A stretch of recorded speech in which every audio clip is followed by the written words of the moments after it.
వీడు నా degree classmate, డిగ్రీలో నా ఫ్రెండ్. ఇద్దరం కలిసి చదువుకున్నాం. అప్పుడు పాపం మా ఫ్రెండ్కి చదువు అవ్వలేదు, ఇంకా డిగ్రీ డిస్కంటిన్యూ అయ్యాడు. ప్రస్తుతం హమాలీగా పనిచేస్తున్నాడు. అయితే అప్పటి నుంచి కూడా పురుషోత్తం అప్పుడు ఒక క్వశ్చన్ రాయమంటే అటు పరిగెత్తేవాడివి, ఇంత బాగా డిస్కంటిన్యూ చేశాను. ఇక ఇంటికాడే ఉండి తల్లిదండ్రులకి భారం కాకూడదని నేను హమాలీగా నా పనిని తీసుకుంటాను. ఒక ఇంట్రెస్ట్ ఉంది నాకు దాని మీద. ఫస్ట్ మనలో ఉన్న టాలెంట్ మనం గుర్తించాలి, ఆ తర్వాత మనలో ఉన్న టాలెంట్ని ప్రపంచంలో గుర్తిస్తుంది. నాకు తెలిసి పురుషోత్తం నీకు ఆ టైం త్వరలోనే వస్తుందని నేను కోరుకుంటున్నా. సరే, నీకు తెలిసిన ఒక డైలాగ్ అయితే ఇప్పుడు మా వ్యూవర్స్ కోసం ఒక డైలాగ్ చెప్పు.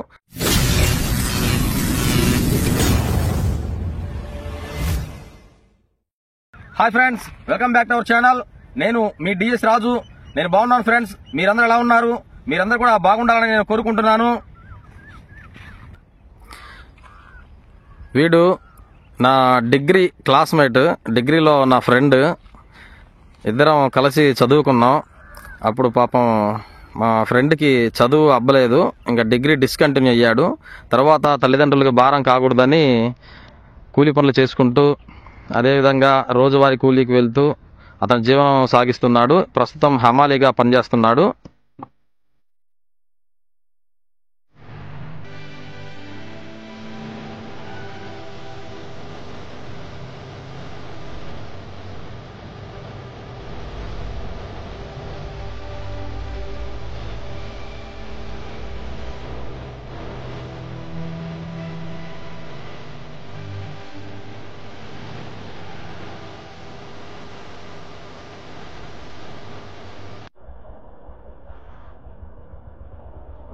అయితే అప్పటి నుంచి కూడా మనోడికి సాంగ్స్ కానీ ఇట్లా డైలాగ్ చెప్పడం కానీ ఒక కళ ఉండేది.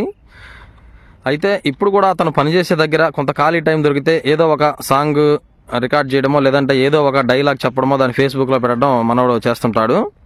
ఇతని టాలెంట్ అయితే మంచి టాలెంట్ ఉంది, గుర్తించే రోజు ఒకరోజు వస్తుంది. అరే పురుషోత్తం, అప్పుడులో ఒక క్వశ్చన్ రాయమంటే అటు పరిగెత్తేవాడివి, ఇంత భారీ డైలాగ్ ఎట్లా గుర్తుపెట్టుకుంటున్నారు నువ్వు?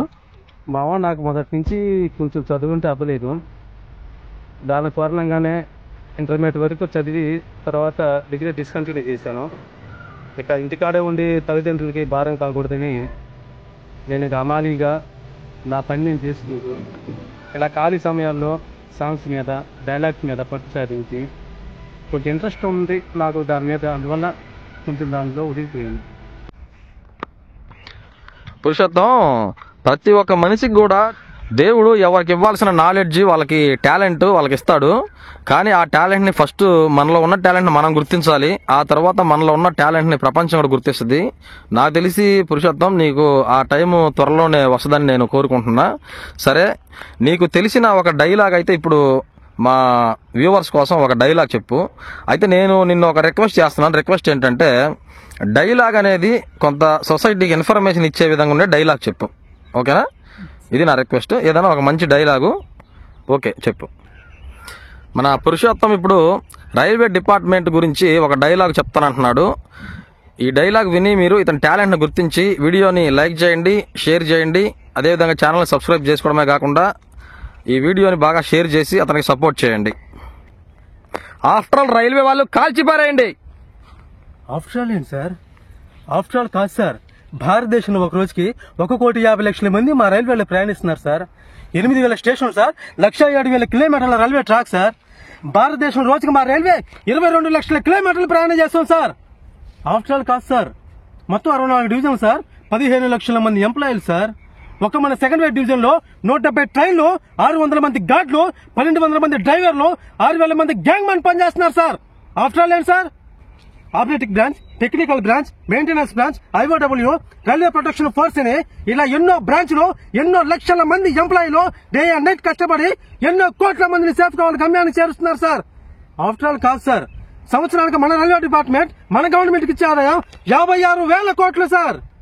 ఆఫ్టర్ ఆల్ కాదు సార్. పెళ్లిలని, పండగలని, పబ్బాలని, పేరెంటాలని, ఇంటర్వ్యూలని, ఉద్యోగాలని, హాస్పిటల్ అని, డెలివరీలని ఇలా ఎంతో మంది ప్రయాణికుల అవసరాలు తీరుస్తుంది సార్ మన రైల్వే డిపార్ట్మెంట్. ఆఫ్టర్ ఆల్ కాదు సార్. ఒక్క నిమిషం మా రైల్వే ఆగిపోతే భారతదేశం స్తంభించిపోతుంది, ఎన్నో కోట్ల మంది జీవితాలు ఆగిపోతాయి, పార్లమెంట్ కదిలిపోతుంది, అసెంబ్లీ ఊగిపోతుంది, మీ సీటు ఎగిరిపోతుంది సార్. ఆఫ్టర్ ఆల్ కాదు సార్. 150 సంవత్సరాల చరిత్ర సార్. ఈజీగా తీసుకోకండి. పురుషోత్తం, 3 నిమిషాలు నాన్ స్టాప్ గా అసలు డైలాగు ఎక్కడ కూడా తడబడకుండా, ఎక్కడ తడుముకోకుండా, ఎక్కడ కూడా డైలాగ్ కొద్దిగా కూడా మర్చిపోకుండా ఎక్సలెంట్ గా చెప్పావు. డైలాగ్ డెలివరీ కూడా అసలు అదిరిపోయింది. నాకు తెలిసి నీకు త్వరలో మంచి ఫ్యూచర్ ఉంది. ఖచ్చితంగా నీ టాలెంట్ గుర్తించబడుతుంది. అంతే దేవుడయ్యా. పురుషోత్తం, మాకు ఒక డైలాగ్ అయితే సరిపోలేదు. ఇంకొక డైలాగ్ మా కోసం నువ్వు చెప్పాలి. తప్పకుండా. మరొక డైలాగ్ చెప్పు. తప్పకుండా. Okay, start. ఆ మహానుభావుడు చెప్పినట్టు సమాజమే దేవాలయం, ప్రజలే దేవుళ్ళు అని నమ్మే నేను ఈ ఊపిరి ఆగే వరకు మీతోనే ఉంటాను. మీరు తల వంచి నిలబడితే ప్రతివాడు నాయకుడే, తల ఎత్తు తిరగబడితే ఎవడైనా మీ సేవకుడే. There is no king in democracy, only people are the ruler. నిర్ణీతలు మీరే, విజేతలు మీరే.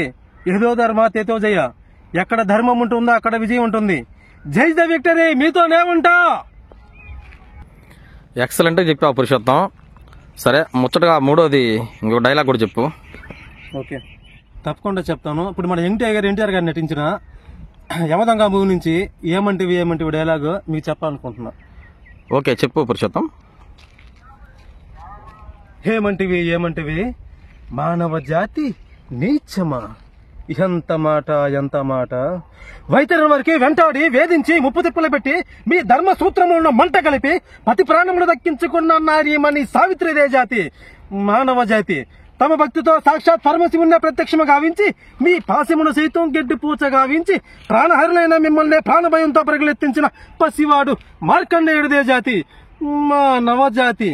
నీచమన్న మా జాతి మూలమున ఏనాడో ప్రతిష్ట మూట కట్టుకున్న మీరు నేడు జాతి అని మమ్ము అవహేళన చేయుటయా? ఎంత వివేకమో, ఎంత జ్ఞానమో, ఎంత కుసంస్కారమో. నేటి నుంచి దేవుడు అధికుడు నలుగుడు దేవుడున్న కించ భావమును కూకట వేలతో శాతం ప్రకటించి వేసదా. ముక్కుల నేల ముక్కోటి దేవతలు, దుక్కుల నేల అష్ట దిక్పాలకులు, మనుగుడు నుంచే పంచభూతములు సైతం జయహోనరుడు హంచదముగా సింహాసనం అధిష్ఠించదా.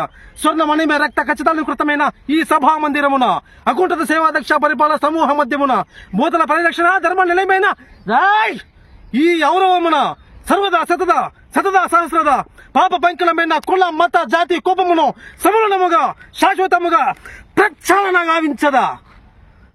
పురుషోత్తం, ఇంకా నాకు మాటలు రావడం లేదు.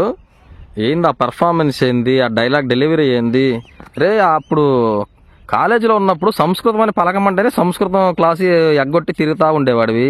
ఈ భాష సాహిత్యం ఏంది ఇప్పుడు? ఎక్కడ నేర్చుకున్నావు? మావా, అది ఇంట్రెస్ట్ మావా. నాకు చదువు మీద ఇంట్రెస్ట్ లేదు. నాకు అప్పటి నుంచి సినిమా మీద, కొంచెం డైలాగ్స్ మీద కొంచెం ఇంట్రెస్ట్. దాని మీద ఇంకా ఇంట్రెస్ట్ తిరిగి దాని మీద కాన్సన్ట్రేషన్ చేసి డైలాగ్స్. అయితే నాకు ఒక విషయం అర్థమైందిరా. ఎవరికి దేని మీద అయితే ఇంట్రెస్ట్ ఉంటుందో వాళ్ళు దాని మీద కానీ ఫోకస్ చేయగలిగితే ఖచ్చితంగా వాళ్ళు లైఫ్లో వాళ్ళు ఏదైతే సాధించాలనుకుంటారో అది 100% రీచ్ అవుతారన్న విషయం దీన్ని బట్టి నాకు అర్థమైంది. ఎందుకంటే ప్రతి ఒక్కరికి చదువు అవ్వాలని లేదు. కొంతమందికి చదువు అనేది, ఆ విద్య అనేది వస్తుంది, కొంతమందికి వేరే దాంట్లో టాలెంట్ ఉంది. కాబట్టి దీన్ని బట్టి మనం ఎవరిని కూడా తక్కువ అంచనా వేయాల్సిన అవసరం లేదు. ప్రతి ఒక్కరికి ఎవరి టాలెంట్ వాళ్ళకి ఖచ్చితంగా ఉంటుందని దీన్ని బట్టి అర్థమైంది పురుషోత్తం. ఇది ఫ్రెండ్స్ మా పురుషోత్తం టాలెంట్. ఫ్రెండ్స్ చూశారుగా మా పురుషోత్తం టాలెంట్ని. ఎవరైనా ఒక డైలాగ్ చెప్పాలంటేనే 1కి 2-3 టేకులు తీసుకొని మళ్ళీ రిపీట్ చేస్తారు. కానీ ఇప్పుడు చెప్పిన డైలాగ్స్ అన్ని కూడా సింగిల్ టేక్లోనే ఏమాత్రం తడబడకుండా అసలు నాన్ స్టాప్గా చెప్పగలిగాడు. నేనే షాక్కి గురవుతున్నా. ఖచ్చితంగా పురుషోత్తం, నీ టాలెంట్ని గుర్తించే రోజు దగ్గరలోనే ఉంది. ఖచ్చితంగా మంచి రోజులు వస్తాయి. నీ ప్రయత్నం మాత్రం ఆపొద్దు. ప్రయత్నం చేయడం నీ బాధ్యత, ఫలితాన్ని దేవుడికి వదిలేసి, ఓకేనా? ఇతన్ని గుర్తించి ఇతని టాలెంట్ని ప్రతి ఒక్కరూ ఎంకరేజ్ చేయండి.